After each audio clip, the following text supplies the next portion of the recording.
안녕하세요. 로뎀의 정원 정원지기입니다. 슬기로운 책방 생활 6번째 북리뷰 시간입니다. 오늘 리뷰할 책은 유명한 구약학자인 월터 브루그만의 책 하나님, 이웃, 제국입니다. 이 책은 2015년에 그가 풀러 신학교에서 한 강연을 엮은 책입니다. 이때 이분의 나이가 82살이었습니다. 80이 넘은 분이 이런 통찰력이 넘치는 글을 쓸 수 있다는 것이 경이롭기까지 합니다. 브루그만의 성서 해석은 성경은 닫힌 텍스트가 아니라 열려 있다는 전제에서 시작합니다.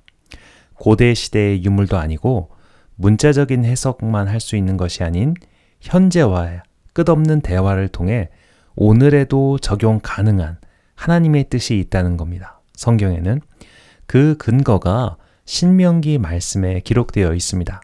신명기 6장 4절에서 5절 말씀입니다. 이스라엘아 들으라, 우리 하나님 여호와는 오직 유일한 여호와이시니 너는 마음을 다하고 뜻을 다하고 힘을 다하여 내 하나님 여호와를 사랑하라. 이 들으라 라는 명령으로 시작되는 이 유명한 쉐마의 말씀, 그것이 브루그만의 성서 해석의 근거입니다. 이것은 일회적인 명령이 아니라 계속 반복되는 명령입니다. 이스라엘 백성, 그리고 오늘까지 이어오는 믿음의 자손들은 하나님의 말씀을 끊임없이 들어야 합니다. 그렇게 하나님의 말씀을 계속해서 들음으로써 듣는 자들은 이 시대를 향한 하나님의 뜻을 알게 됩니다. 하나님의 뜻은 제국주의와의 결별, 대항입니다. 그래서 성경은 제국주의에 대항하는 대항 텍스트가 됩니다. 이 브루그만은 성경에 나오는 제국주의의 특징을 다음과 같이 설명합니다. 첫째로 약자의 부를 착취하고, 둘째로 인간을 상품화합니다. 셋째로 이 모든 것을 위해, 즉 제국을 강화시키기 위해서 무력과 강제력을 사용합니다. 성경에는 여러 제국이 등장하죠. 첫 번째 등장하는 제국은 이집트, 그리고 아수르, 바벨론 등이 있고 마지막엔 로마까지 등장합니다. 이 중에서 이 책에서 가장 중심적으로 다루는 제국은 이집트입니다. 이집트의 제국주의는 파라오의 말로 요약할 수 있습니다. 성경에 나오는 말이죠. 벽돌을 만들어라. 이 명령 속에 인간의 쉼은 용납되지 않습니다. 인간을 향한 배려도 없습니다. 언제 어느 때건 어떤 상황이건 벽돌을 만들어야 합니다. 벽돌을 만들 수 없게 만드는 어떠한 가능성도 용납되지 않습니다. 그래서 벽돌 공장이 계속 돌아가지 않을까봐 아이들을 살해합니다. 반란의 가능성을 뽑아버리는 거죠. 벽돌 공장이 계속 돌아가지 않을까봐 하나님께 예배드리지 못하게 합니다. 이런 제국주의는 전체주의입니다. 다른 의견, 다른 생각을 용납하지 않습니다. 다른 것이 들어오면 효율성이 떨어집니다. 그럼 벽돌을 만들 수 없습니다. 제국주의와 전체주의는 타자를 용납하지 않습니다. 타자를 용납하지 않으니 이웃도 없습니다. 나와 다른 존재는 그곳에 존재하지 않습니다. 벽돌을 만드는 자와 벽돌을 이용하는 자로 나뉠 뿐이지요. 이웃은 없고 이용 대상만 있을 뿐입니다. 이런 제국의 실상을 묘사한 구절이 에스겔 16장 49절 50절입니다. 내 아우 소돔의 죄악은 이러하니 그와 그의 딸들에게 교만함과 음식물의 풍족함과 태평함이 있음이며 또 그가 가난하고 궁핍한 자를 도와주지 아니하며 거만하여 가증한 일을 내 앞에서 행하였음이라. 그러므로 내가 보고 곧 그들을 없이 하였느니라. 하나님께서는 이런 제국을 용납하지 않으시고 이스라엘 민족을 택하셔서 그들의 대항마로 세우셨습니다. 제국이 하나님 나라를 대항하며 살기에 하나님께서는 하나님 나라의 질서 구현을 위하여 이스라엘 민족을 택하신 겁니다. 하나님께서는 언약이라는 관계 맺기를 통하여 아브라함의 후손을 택하셨습니다.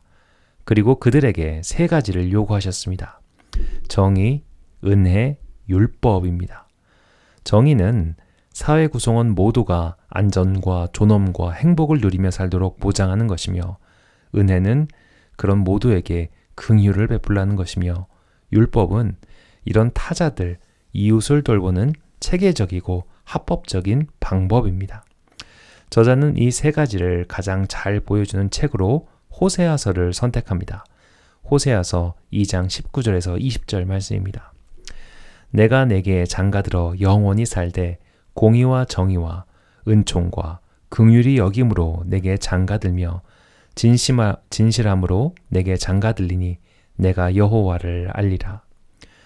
공의와 정의는 히브리어로 미슈파트와 체다카입니다. 이 두 단어는 짝단어입니다. 어떤 학자는 공의는 하나님과 바른 관계를, 정의는 이웃과 바른 관계를 의미한다고도 해석합니다. 여기서 이제 부르그만 교수는 이 둘을 하나로 묶어서 정의라고 설명합니다. 두 번째 단어는 은총, 헤세드입니다. 헤세드 또한 그 샬롬과 마찬가지로 딱 한 단어로 번역하기 어려운 히브리어입니다. 헤세드는 시편에서 중요한 단어죠. 어떤 학자는 말하길 온갖 좋은 의미를 다 갖다 붙여놓은 게 헤세드다라고 말할 정도입니다. 저자는 헤세드를 언약에 대한 신실함이라고 해석합니다. 아브라함 하나님과 아브라함의 자손들 사이의 언약이지요. 하나님께서 이 약속을 신실하게 지키시는 것이 헤세드라는 겁니다. 이 언약이 있기 때문에 이스라엘이 살아남을 수 있었습니다. 세 번째 단어인 긍휼은 라함입니다. 라함은 애끓는 마음인데 이걸 자궁이라고도 번역합니다. 긍휼은 어머니의 마음, 강렬한 모성애를 가리킵니다. 이런 마음이 있기 때문에 하나님께서는 심판을 돌이키십니다. 버리기로 마음먹었다가 다시 끌어안으시는 거죠. 호세아 선지자는 이스라엘 백성을 가리켜 타락한 여인, 남편을 버린 여인으로 묘사합니다. 이제 남편이 아내에게 이혼 선언을 했습니다. 너랑 완전히 끝이야 라고 돌아선 겁니다. 그런데 갑자기 다시 남편이 돌아섭니다. 그리고 버렸던 아내를 끌어안습니다. 내가 너를 어떻게 버리냐 그런 겁니다. 호세아서는 이런 하나님의 마음이 절절하게 나오는 책입니다. 호세아서를 읽으면 하나님이 정신분열인가 하는 생각이 들 정도입니다. 엄청나게 화를 내셨다가 갑자기 나는 널 버리지 않을 거야 라고 말씀하십니다. 이게 사랑이죠. 예전에 어느 목사님께서 이런 말씀을 하셨습니다. 이 목사님은 그 부인이 쓰러지셔서 목사님 혼자서 자녀 셋을 키우시는 분이셨는데요. 너무 힘이 드는데 딸이 속을 썩입니다. 수하게 되고 너 죽여버리겠다 라고 소리를 치셨습니다. 소리를 지르고 나니 너무 미안한 겁니다. 그래서 집에 들어갔는데 딸이 환하게 웃으면서 아빠 라고 하니까 화가 다 사라지고 사랑의 마음만 남았다고 합니다. 이게 하나님의 마음이죠. 딸이 아버지의 화를 풀게 할 만한 어떤 행위를 해서가 아니라 그냥 내 딸이기 때문에 용서하고 받아주고 다시 사랑하는 것. 이 모습이 하나님과 믿음의 자녀들 사이의 관계라는 겁니다. 자녀가 훌륭하니까 사랑하는 부모는 별로 없을 겁니다. 그냥 내 새끼니까 눈 돌아가게 사랑하는 거죠. 금쪽 같은 내 새끼. 이것이 하나님의 긍휼이고 이 긍휼이 은총을 낳고 이 은총을 받은 자녀가 정의를 실행하고 살기를 원하시는 겁니다. 우리는 여기서 행위와 보상이라는 틀이 깨지는 것을 알 수 있습니다. 이스라엘 민족이 뭔가 잘했기 때문에 하나님께서 그들을 택하시고 끝까지 버리지 않으신 게 아닙니다. 그냥 내 새끼니까 사랑하고 끝까지 챙기는 겁니다. 그런데 우리는 내가 뭔가 하나님께 잘 보이면 하나님께서 기쁘실 일을 하면 하나님이 날 더 챙겨주실 거야 라는 생각을 합니다. 부르그만은 이것을 공통신학이라고 이야기합니다. 공통신학이랑 고대 근동에 널리 퍼져 있었던 신학, 신관을 이야기합니다. 신관은 신을 바라보는 관점이죠. 책에서 소개하는 공통신학의 특징은 다음과 같습니다. 지고하고 유일한 신은 다른 신들보다 우월하다. 지고한 신은 인간의 모든 영역에서 활동한다. 지고한 신은 권력을 상징한다. 지고한 신은 자신의 뜻을 거역한 죄인은 징벌하고 복종한 자에게 포상한다.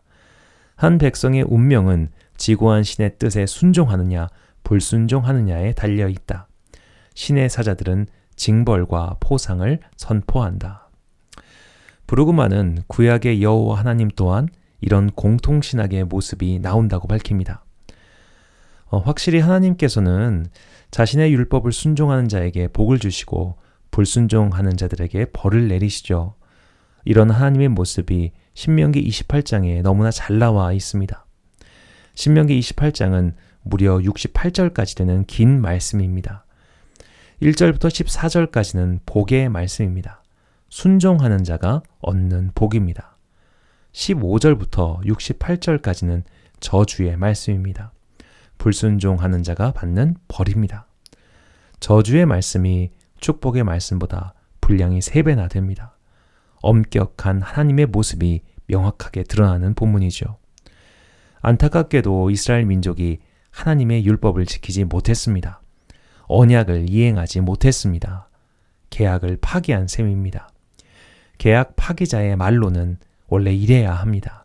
신명기 28장 65절에서 66절입니다. 그 여러 민족 중에서 내가 평안함을 얻지 못하며 내 발바닥이 쉴 곳도 얻지 못하고 여호와께서 거기에서 내 마음을 떨게 하고 눈을 쇠하게 하고 정신을 산란하게 하시리니 내 생명이 위험에 처하고 주야로 두려워하며 내 생명을 확신할 수 없을 것이라. 이스라엘 백성은 원래 이렇게 죽었어야 합니다.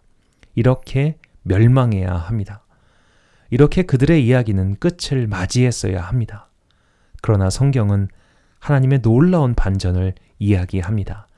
예레미야 31장 3절에서 4절입니다. 옛적에 여호와께서 나에게 나타나사 내가 영원한 사랑으로 너를 사랑하기에 인자함으로 너를 이끌었다 하였노라. 처녀 이스라엘아, 내가 다시 너를 세우리니 내가 세움을 입을 것이요 내가 다시 소고를 들고 즐거워하는 자들과 함께 춤추며 나오리라. 아멘. 하나님께서 영원한 사랑으로 이스라엘을 버리지 않으셨습니다. 죽게 내버려 두지 않으셨습니다. 그들을 다시 부르셨습니다. 그들이 돌이켰기 때문에 부르신 게 아닙니다. 먼저 부르셨고 그 후에 돌이키게 하십니다. 우리는 이 부분에서 예수님께서 누가복음 15장에서 말씀하신 돌아온 아들의 이야기를 떠올릴 수밖에 없습니다.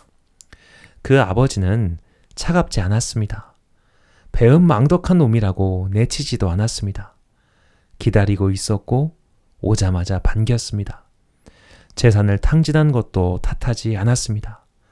혼내지도 않고 때리지도 않았습니다. 오히려 잔치를 열었습니다. 내가 아들을 찾았다. 이게 하나님의 마음입니다.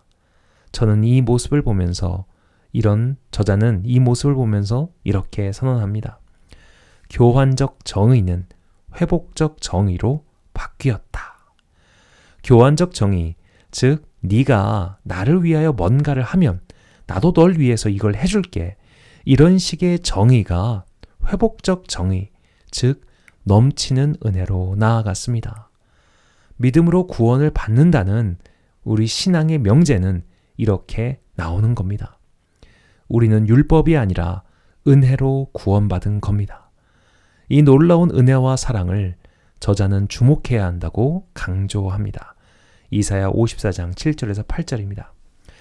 내가 잠시 너를 버렸으나 큰 긍휼로 너를 모을 것이요 내가 넘치는 진노로 내 얼굴을 내게서 잠시 가렸으나 영원한 자비로 너를 긍휼히 여기리라. 내 구속자 여호와께서 말씀하셨느니라. 아멘. 진노는 사라지고 그 자리에 어머니의 마음만 남았습니다. 아버지의 끝없는 기다림과 넓은 품만 남았습니다. 저자는 참 부모이신 하나님을 다음과 같이 설명합니다. 하나님은 사고뭉치 10대 아이를 둔 부모와 진배 없다. 뉘우치기를 한없이 기다려야 하고 때로는 전전긍긍하며 기다리다가 새우잠을 자며 뜬 눈으로 밤을 지새우고 애가 타는 일도 부지기수다.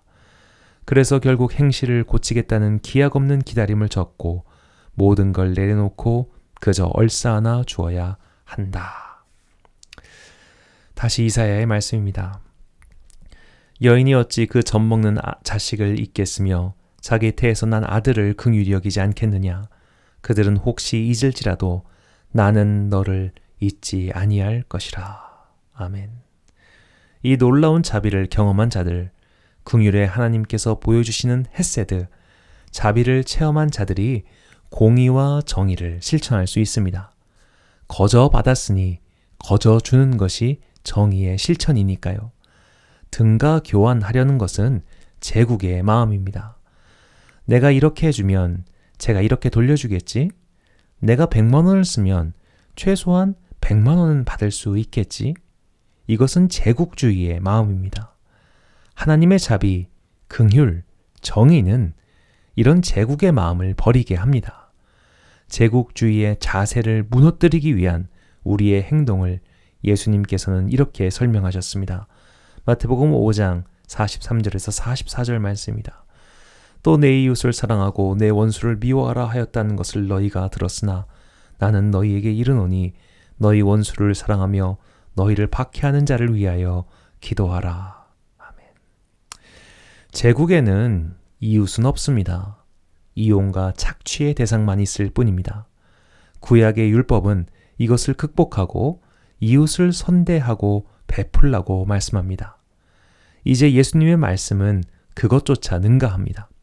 원수까지 사랑하라는 겁니다. 왜일까요? 원수, 즉 악한 사람도 하나님의 사랑 대상에 포함되어 있기 때문입니다. 에스겔서 18장 23절입니다. 주 여호와의 말씀이니라. 내가 어찌 악인이 죽는 것을 조금인들 기뻐하랴. 그가 돌이켜 그 길에서 떠나 사는 것을 어찌 기뻐하지 아니하겠느냐. 우리가 하나님의 긍휼과 자비로 건짐 받았듯이 너희도 긍휼과 자비로 원수를 사랑하라는 엄청난 명령을 우리에게 주신 겁니다. 이제 우리에게 남은 과제는 하나입니다.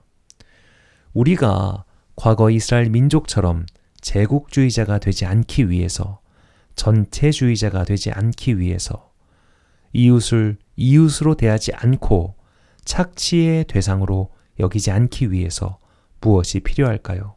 바로 예배입니다. 저자는 예전으로 굳어진 예배를 반대합니다. 예전은 체제를 강화시킬 뿐입니다. 달리 말하면 예전만으로는 아무 변화를 일으키지 못합니다. 예전은 우리를 견고하게 만들고 화석화시킵니다. 왕을 칭송하게 하고 제국주의를 찬양하게 합니다. 예전이 아닌 예배를 해야 합니다. 예배를 한다는 것은 자아를 파괴하는 겁니다. 예배 시간은 나를 부수는 시간입니다. 내 고집, 아집, 내 생각, 내 주장을 부수고 그곳에 하나님의 말씀과 하나님의 정신을 채워 넣는 시간이 바로 예배의 시간입니다. 이렇게 내가 깨지기 위해서 필요한 것이 반복적인 들음, 즉 기도입니다. 쉐마의 말씀, 반복적인 들음을 통해 하나님의 말씀과 자아의 소통이 일어나야 합니다. 저자가 어렵게 써놨지만 기도해야 된다는 거죠. 하나님과 대화하는 기도. 아무 감흥도 없고 들리는 것도 없고 깨지는 것도 없는 그저 이번 주도 반복될 뿐인 예전이 아니라 들음이 필요하다는 겁니다. 하나님의 말씀을 듣고 그분의 마음을 알고 그분의 마음과 나의 현재 사이의 대화를 통해 이 땅에서 어떻게 하면 그분의 뜻인 정의를 실현할 것인가 고민하고 실천하는 것이 그리스도의 은혜로 돌아오게 된 우리의 마땅한 행위라는 겁니다. 데카르트인지 쇼펜하우어인지 정확히 기억나지 않습니다만 두 번 읽지 않을 책은 책장에 두지 마라 라는 말을 했다고 합니다.